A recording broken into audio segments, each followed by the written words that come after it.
Hey everyone, welcome back to Code of the Row. In this video, I'm going to be showing you how to stop this weird magnetizing dead thing.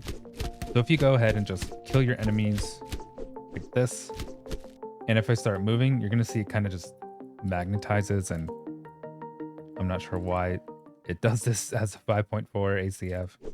But all you have to do is just go over to the parent of your ACF enemies. So on my ACF sample AIBP, because this is in the content folder, I don't want to edit anything in the plugins folder. I'll click on ACF damage handler component, scroll all the way down, look for this event that says on owner death, and I drag this out and do disable movement. And now for the target, I'll drag this out and I will get the get ACF character movement component. And then I'm just going to reference this to self.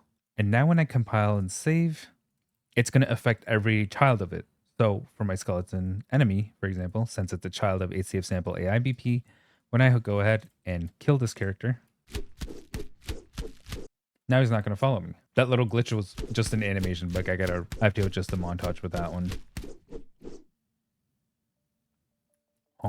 But yeah, that's pretty much how you get your enemies to stop being magnetized to you. And that's it for Code of the Row. Thanks for watching. Like, subscribe, comment below what you want to see next. This is a Patreon tutorial request that I've gotten. And I'll see you in the next video. Thanks for watching.